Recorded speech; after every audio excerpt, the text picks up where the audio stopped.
شروع کرتا ہوں اللہ کے نام سے جو بڑا مہربان نہایت رحم کرنے والا ہے۔ السلام علیکم دوستو، ویلکم آن SGA سٹوریز۔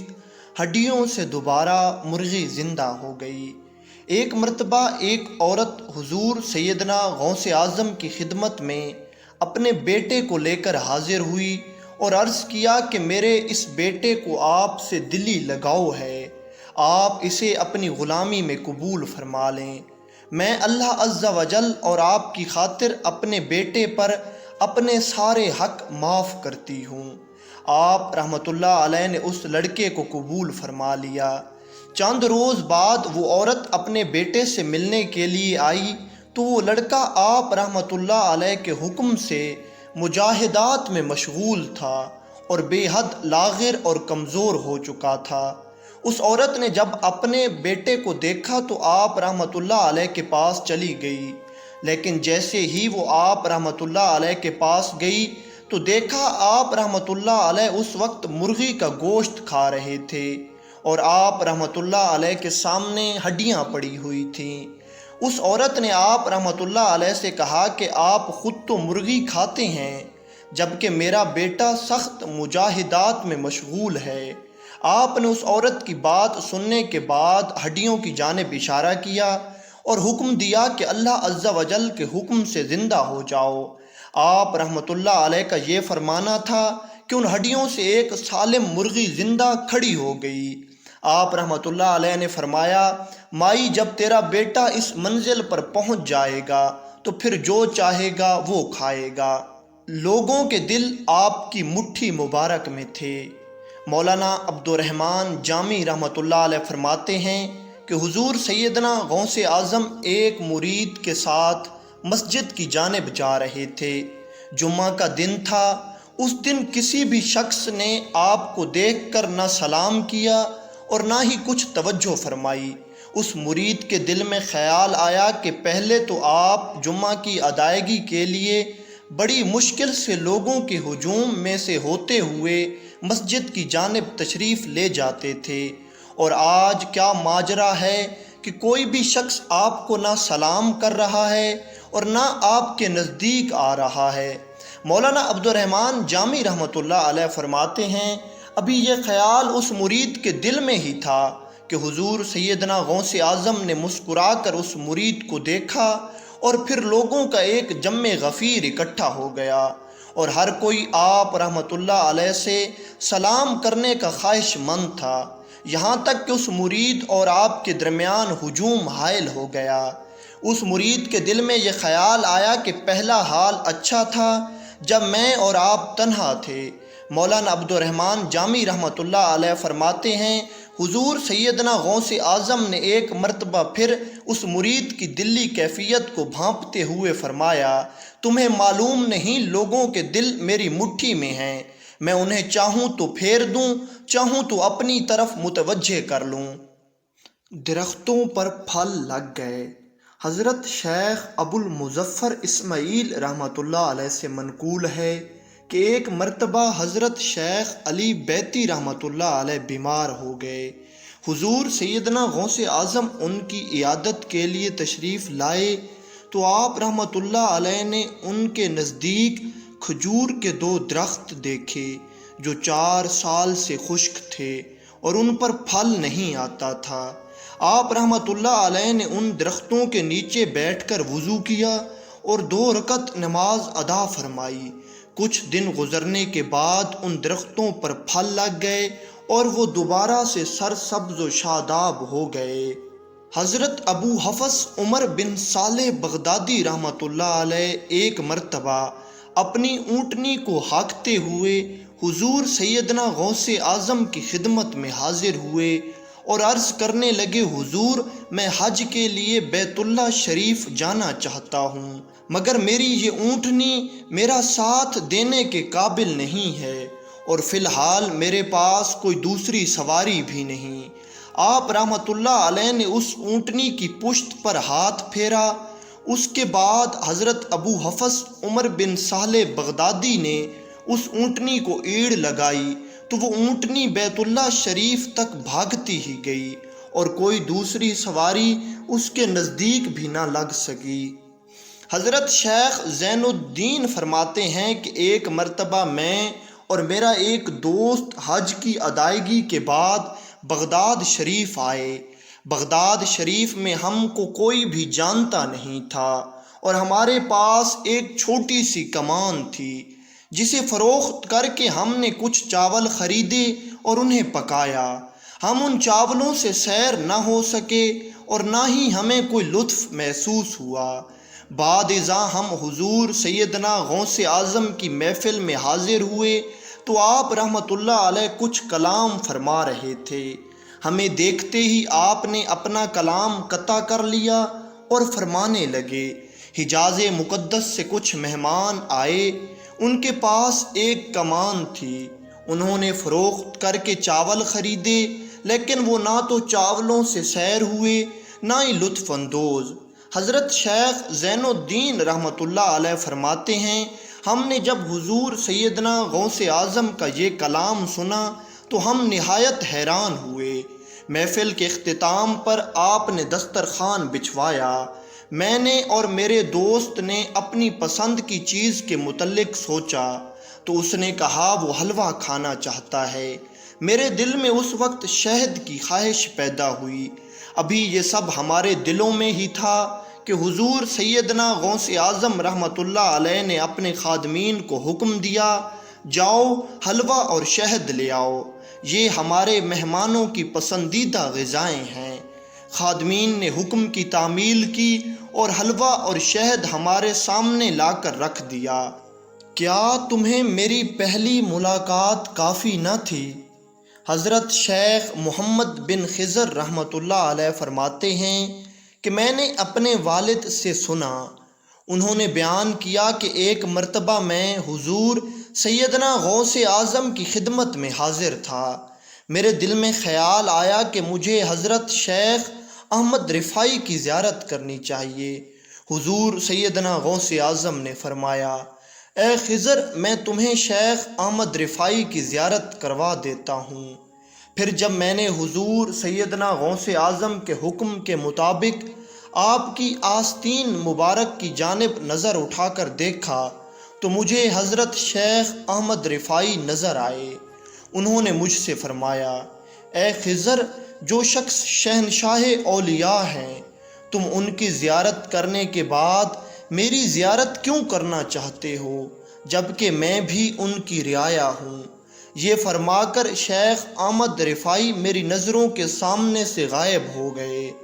کچھ عرصہ گزرنے کے بعد میں نے حضور سیدنا غوث اعظم سے رخصت کی اجازت لی اور واپسی پر حضرت شیخ احمد رفاعی کی خدمت میں حاضر ہوا تو میں نے دیکھا کہ وہی شکل و صورت تھی جو میں نے حضور سیدنا غوث اعظم کی آستین میں دیکھی تھی۔ حضرت شیخ احمد رفاعی نے مجھے دیکھتے ہی فرمایا، اے خضر، کیا تمہیں میری پہلی ملاقات کافی نہ تھی؟ حضور غوث اعظم مادرزاد اندھوں اور کوڑھیوں کو تندرست کر دیتے تھے۔ حضرت ابو محمد راہب بن ابی منصور داری رحمۃ اللہ علیہ بیان کرتے ہیں کہ حضرت شیخ ابو الحسن علی کرشی نے انہیں بتایا کہ میں اور حضرت علی بن ابی نصر حضور سیدنا غوث اعظم کے مدرسہ میں موجود تھے کہ ایک بغدادی تاجر حاضر خدمت ہوا اور عرض کرنے لگا، یا سیدی یا غوث اعظم، آپ کے جد امجد یعنی حضور نبی کریم صلی اللہ علیہ وآلہ وسلم کا فرمان ہے، دعوت قبول کرو۔ پس میں آپ کو دعوت دیتا ہوں، آپ میرے غریب خانے پر تشریف لائیں۔ حضور سیدنا غوث اعظم نے قدر توقف کے بعد اس کی دعوت کو قبول فرما لیا۔ پھر آپ خچر پر سوار ہوئے۔ حضرت شیخ علی نے دائیں رکاب کو تھام لیا اور میں نے بائیں رکاب کو پکڑ لیا۔ جب ہم اس تاجر کے گھر پہنچے تو دیکھتے ہیں وہاں بغداد شریف کے تمام نامور علماء و مشائخ جمع تھے۔ اس تاجر نے ایک دسترخوان بچھا رکھا تھا۔ اس دسترخوان پر بیٹھ کر سب لوگوں نے کھانا کھانا تھا۔ اس دسترخوان پر مختلف انواع کے کھانے موجود تھے۔ اس دوران ایک مٹکا لایا گیا جسے کچھ لوگوں نے مل کر اٹھا رکھا تھا۔ اس دوران نماز کا وقت ہو گیا اور آپ سر جھکائے بیٹھے رہے۔ آپ نے کسی کو بھی کھانے کی اجازت نہ دی اور نہ ہی نماز کے لیے جانے دیا۔ تھوڑی دیر بعد آپ رحمۃ اللہ علیہ نے اپنا سر مبارک اٹھایا اور حکم دیا، اس مٹکے کو کھول دو۔ چنانچہ اس مٹکے کو کھولا گیا تو اس میں سے اس تاجر کا ایک اندھا اور مفلوج لڑکا نکلا۔ آپ رحمۃ اللہ علیہ نے اس لڑکے کو حکم دیا، اللہ عز و جل کے حکم سے تندرست ہو جا۔ حضور غوث اعظم کا یہ فرمانا تھا کہ وہ لڑکا تندرست ہو گیا اور ایسے دوڑنے لگا جیسے اسے کوئی بیماری ہی نہ تھی۔ یہ منظر دیکھ کر تمام حاضرین میں شور برپا ہو گیا۔ آپ رحمۃ اللہ علیہ لوگوں کی اس بے خبری کو دیکھتے ہوئے وہاں سے کھانا کھائے بغیر نکل آئے۔ میں نے حضرت شیخ ابو سعید کیلوئی کی خدمت میں حاضر ہو کر ان سے سارا ماجرا بیان کیا تو انہوں نے فرمایا کہ آپ مادرزاد اندھوں اور کوڑیوں کو تندرست کر دیتے ہیں اور مردوں کو بھی اللہ عز و جل کے حکم سے زندہ کرتے ہیں۔ میں ایک مرتبہ آپ کی مجلس میں موجود تھا کہ اس دوران رافضیوں کا ایک گروہ 2 ٹوکرے لایا جو بند تھے۔ انہوں نے آپ رحمۃ اللہ علیہ سے پوچھا کہ ان ٹوکروں میں کیا ہے؟ آپ رحمۃ اللہ علیہ اپنی مسند سے نیچے تشریف لائے اور ایک ٹوکرے پر ہاتھ رکھتے ہوئے فرمایا، اسے کھولو۔ چنانچہ جب اس ٹوکرے کو کھولا گیا اس میں ایک بیمار لڑکا موجود تھا۔ آپ نے اس لڑکے کا ہاتھ پکڑ کر فرمایا، ٹھیک ہو جا۔ آپ کا یہ فرمانا تھا کہ وہ لڑکا اٹھ کر دوڑنا شروع ہو گیا۔ پھر آپ رحمۃ اللہ علیہ نے دوسرے ٹوکرے پر ہاتھ رکھتے ہوئے فرمایا، اس میں ایک تندرست لڑکا موجود ہے۔ پھر جب اس دوسرے ٹوکرے کو کھولا گیا تو اس میں ایک تندرست لڑکا موجود تھا۔ رافضیوں نے جب آپ رحمۃ اللہ علیہ کی اس کرامت کو دیکھا تو آپ رحمۃ اللہ علیہ کے قدموں میں گر گئے اور رو رو کر معافی مانگنے لگے۔ بخار جاتا رہا۔ حضرت ابو المعالی احمد بن مظفر بن یونس بغدادی حنبلی ایک مرتبہ حضرت سیدنا غوث اعظم کی خدمت میں حاضر ہوئے اور عرض کیا کہ میرا بیٹا محمد جس کا نام ہے 15 سال سے بیمار ہے اور اس کا بخار کسی بھی لمحے کم نہیں ہوتا۔ ایک اور روایت میں 15 ماہ کا لفظ بھی آتا ہے۔ آپ رحمۃ اللہ علیہ نے فرمایا کہ تم گھر جا کر اس بچے کے کان میں کہو، اے ام ملدم، تجھے عبد القادر کہتا ہے کہ میرے بیٹے کو چھوڑ کر ہلا میں چلی جاؤ۔ چنانچہ حضرت ابو المعالی احمد نے ایسا ہی کیا اور ان کا بیٹا تندرست ہو گیا اور اس قدر تندرست ہو گیا جیسے اسے کبھی کوئی بیماری تھی ہی نہیں۔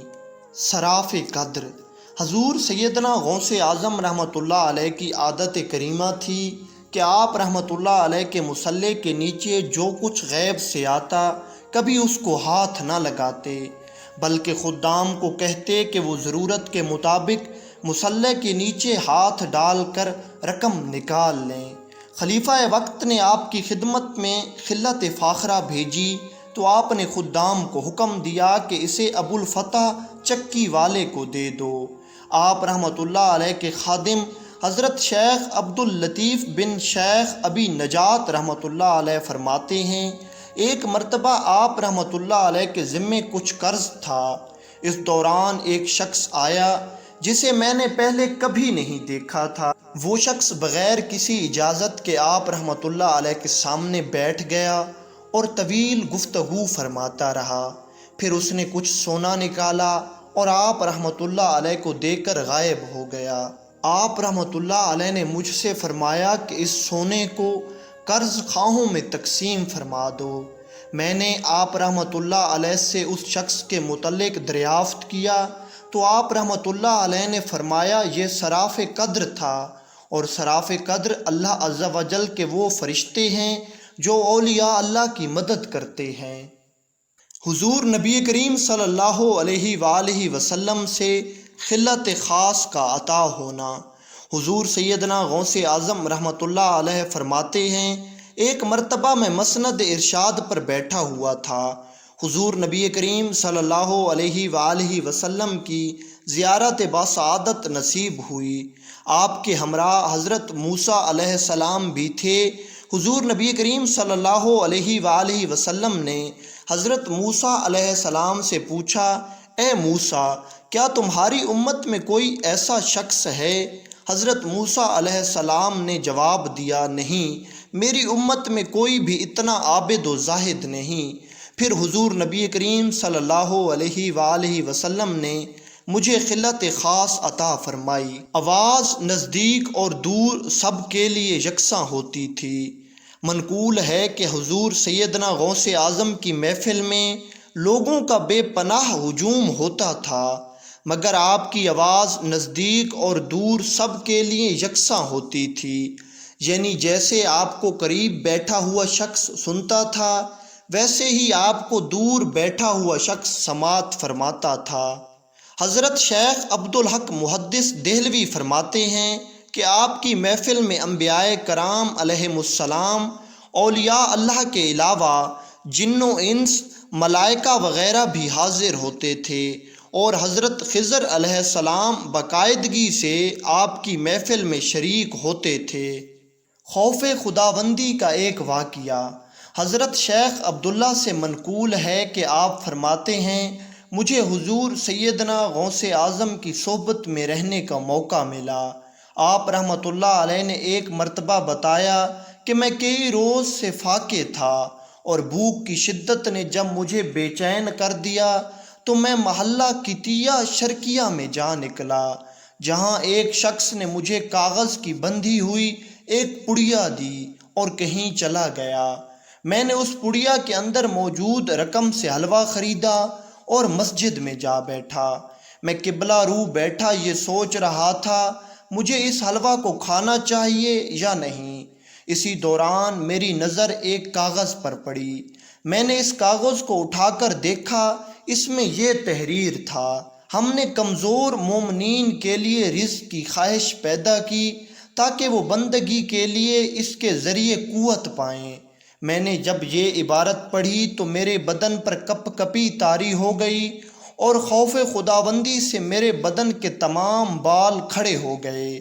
میں نے اس حلوہ کے نیچے سے اپنا رومال نکالا اور اسے وہیں چھوڑ کر مسجد میں 2 رکعت نماز ادا کی اور پھر واپس آ گیا۔ حضور سیدنا غوث اعظم رحمۃ اللہ علیہ کا ایثار حضرت ابو بکر تمیمی رحمۃ اللہ علیہ سے مروی ہے۔ آپ فرماتے ہیں کہ حضور سیدنا غوث اعظم نے ایک مرتبہ ہمیں بتایا کہ ایک بار بغداد میں سخت قحط پڑا اور کھانے کو کچھ میسر نہ تھا۔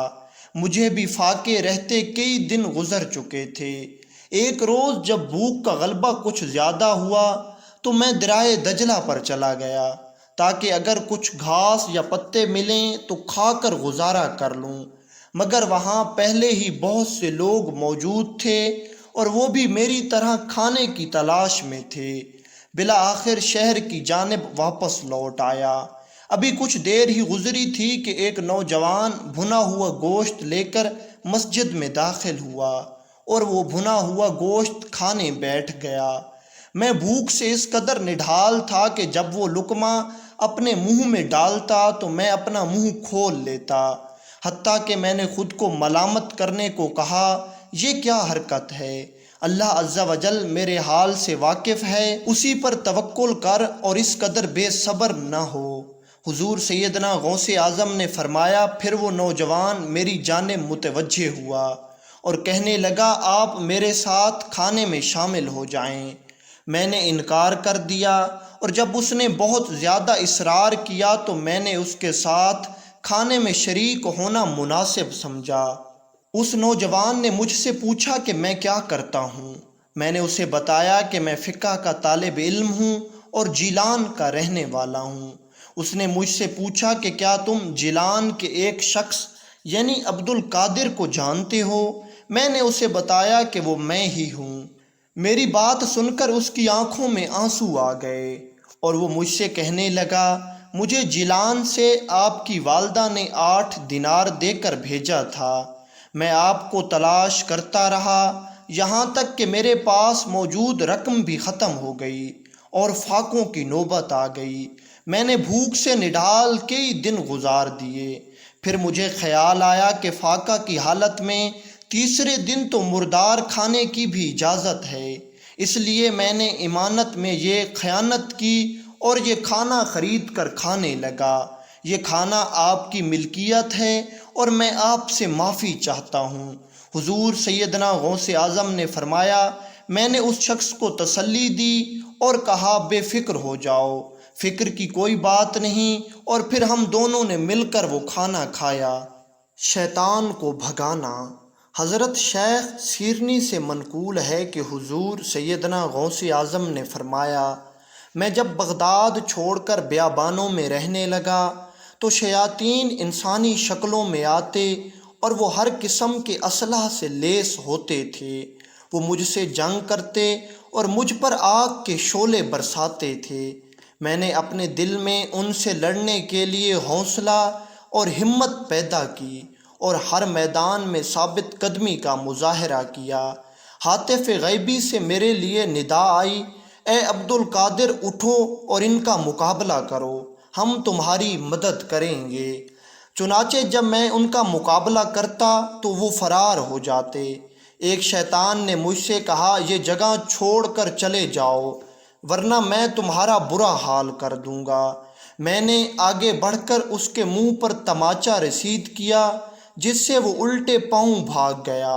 میں لا حول ولا قوت پڑھتا اور شیطان جل کر راکھ ہو جاتے۔ حضور سیدنا غوث اعظم فرماتے ہیں، ایک دن ایک نہایت بدصورت شخص میرے پاس آیا اور کہنے لگا، میں ابلیس ہوں، آپ نے مجھے اور میرے گروہ کو بہت تنگ کر دیا ہے۔ میں نے اسے جواب دیا، تو یہاں سے دور ہو جا۔ پھر اچانک ایک غیبی ہاتھ نمودار ہوا اور اس نے اس کے سر پر ضربیں لگا کر اس کو زمین کے اندر دھنسا دیا۔ وہ دوبارہ نمودار ہوا اور اس کے ہاتھ میں بھڑکتے ہوئے شعلے تھے۔ وہ مجھ سے جنگ کرنا چاہتا تھا، لیکن اس دوران ایک نقاب پوش گھڑ سوار آیا اور اس نے میرے ہاتھ میں تلوار دی۔ شیطان نے جیسے ہی وہ تلوار دیکھی وہ وہاں سے ڈر کر بھاگ گیا۔ نفس کے بہکاوے میں نہ آنا۔ حضرت شیخ ابو العباس احمد بن یحییٰ بغدادی فرماتے ہیں کہ میں نے حضور سیدنا غوث اعظم سے سنا، آپ نے فرمایا کہ میں نے 40 برس تک عشاء کے وضو سے فجر کی نماز ادا کی اور 15 برس تک ایک پاؤں پر کھڑے ہو کر صبح تک قرآن مجید ختم کیا۔ چنانچہ ایک رات میں ایک سیڑھی پر چڑھ رہا تھا کہ میرے نفس نے مجھ سے کہا، کاش تو ایک گھڑی سو جائے اور پھر اٹھ کر عبادت کر لے۔ جیسے ہی یہ خیال میرے دل میں آیا میں وہیں ایک پاؤں پر کھڑا ہو گیا اور قرآن مجید کی تلاوت شروع کر دی، یہاں تک کہ میں نے اسی حالت میں قرآن مجید ختم کیا۔ رب تعالیٰ کا خصوصی فضل و کرم۔ حضور سیدنا غوث اعظم کے صاحبزادے حضرت شیخ ضیاء الدین ابو نصر موسیٰ سے مروی ہے، آپ رحمۃ اللہ علیہ فرماتے ہیں کہ میں نے اپنے والد ماجد سے سنا کہ دوران سیاحت میں ایک لک و دک صحرا میں جا نکلا جہاں پانی کا کوئی نام و نشان نہ تھا۔ میں کئی روز تک وہاں بھوکا پیاسا پڑا رہا۔ ایک دن بادل آئے اور بارش کی کچھ بوندیں مجھ پر پڑیں، جس سے میں نے سیراب ہو کر پانی پیا۔ پھر میں نے ایک نور کو دیکھا جس سے آسمان کا کنارہ روشن تھا۔ اس نور سے ایک شکل نمودار ہوئی اور اس نے مجھے پکار کر کہا، اے عبد القادر، میں تیرا رب ہوں اور تیرے اوپر حرام تمام اشیاء کو حلال کرتا ہوں۔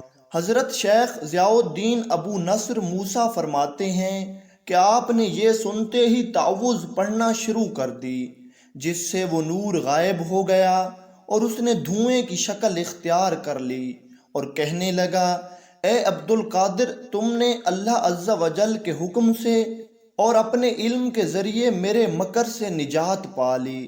ورنہ میں اپنے اس مکر سے 70 اہل طریقت کو گمراہ کر چکا ہوں۔ حضرت شیخ ضیاء الدین ابو نصر موسیٰ فرماتے ہیں کہ آپ نے فرمایا، یہ میرے رب تعالیٰ کا مجھ پر خاص فضل و کرم ہے۔ حضرت شیخ ضیاء الدین ابو نصر موسیٰ فرماتے ہیں کہ لوگوں نے آپ رحمۃ اللہ علیہ سے پوچھا، آپ کو کیسے معلوم ہوا کہ وہ شیطان ہے؟ آپ نے فرمایا، شیطان کے اس قول سے کہ حرام اشیاء کو حلال کرتا ہوں۔ مجھے معلوم ہے اللہ عز و جل کبھی بھی بری چیز کا حکم نہیں دیتا، اور جو چیز شریعت محمدی میں حرام ہے اسے صرف میرے لیے حلال نہیں کیا جا سکتا۔ روایات میں آتا ہے کہ حضور سیدنا غوث اعظم جب پڑھنے کے لائق ہوئے تو آپ کو قرآن مجید کی تعلیم کے لیے ایک مدرسے میں لے جایا گیا تاکہ آپ قرآن مجید حفظ کریں۔ جب آپ رحمۃ اللہ علیہ اپنے استاد کے سامنے دو زانو ہو کر بیٹھ گئے تو استاد نے کہا، پڑھو بیٹے بسم اللہ الرحمن الرحیم۔ آپ رحمۃ اللہ علیہ نے بسم اللہ پڑھی اور پڑھنے کے ساتھ ساتھ الف لام میم سے لے کر مکمل 18 سپارے زبانی سنا دیے۔ آپ رحمۃ اللہ علیہ کے استاد نے حیرانگی سے پوچھا کہ تم نے یہ کب پڑھے اور کیسے حفظ کیے؟ آپ رحمۃ اللہ علیہ نے فرمایا کہ میری والدہ ماجدہ کو یہ 18 سپارے ہی یاد تھے اور وہ ان کو اکثر پڑھا کرتی تھی۔ جب میں شکم مادر میں تھا چنانچہ یہ 18 سپارے بارہا سنتے سنتے مجھے یاد ہو گئے تھے۔ محمد طویل حضرت شیخ ابو عبداللہ محمد بن ابو الفتح جو کہ حضور سیدنا غوث اعظم کے پہلے خادم تھے، وہ بیان کرتے ہیں کہ حضور سیدنا غوث الاعظم نے مجھے ہمیشہ محمد طویل کہہ کر پکارا۔ ایک دن میں نے عرض کیا کہ حضور آپ مجھے محمد طویل کہتے ہیں جبکہ میں تو بہت چھوٹا ہوں۔ در حقیقت آپ کا قد چھوٹا تھا۔ میں نے عرض کیا کہ حضور آپ مجھے طویل کیوں کہتے ہیں؟ تو آپ رحمۃ اللہ علیہ نے ارشاد فرمایا، تم طویل العمر اور طویل الاظفار ہوگے، یعنی تمہاری عمر بھی لمبی ہوگی اور تم بہت لمبے لمبے سفر بھی کرو گے۔ چنانچہ حضرت شیخ ابو عبداللہ محمد نے طویل عمر پائی اور 137 برس کی عمر میں اس جہان فانی سے کوچ فرمایا۔ آپ نے دور دراز علاقوں کا سفر بھی کیا تھا، یہاں تک کہ آپ کوہ کاف تک بھی گئے تھے۔ سینہ مبارک سے نور کا ظاہر ہونا حضرت مفرج بن نبہان سے مروی ہے۔ آپ فرماتے ہیں کہ جب حضور سیدنا غوث اعظم کی شہرت عام ہوئی تو بغداد کے قریب 100 فقی آپ کی خدمت میں اس غرض سے حاضر ہوئے تاکہ وہ علیحدہ علیحدہ مسئلے دریافت فرما سکیں اور آپ کے علم کا امتحان لیں۔ آپ رحمۃ اللہ علیہ ان کی آمد کے بعد سر جھکا کے بیٹھے رہے۔ اس وقت آپ رحمۃ اللہ علیہ کے سینہ مبارک سے ایک نور ظاہر ہوا جس کا مشاہدہ اہل کشف نے کیا۔ پھر وہ نور ان 100 فقہا کے سینوں میں سے گزرتا چلا گیا، جس کی وجہ سے ان پر خوف طاری ہو گیا۔ انہوں نے چیخیں مارتے ہوئے اپنے کپڑے پھاڑنا شروع کر دیے، پھر آپ کے قدموں میں سر رکھ کر معافی کے طلبگار ہوئے۔ اس دوران اہل محفل نے بھی ایسی زوردار چیخ ماری کہ سارا بغداد لرز اٹھا۔ آپ نے آگے بڑھ کر ان فقہا کو اٹھایا اور فرمایا کہ تمہارا یہ سوال تھا اور اس کا یہ جواب تھا۔ اس طرح آپ نے 100 فقہا کو ان کے جواب بھی بتا دیے اور ان کے سوال بھی بتا دیے۔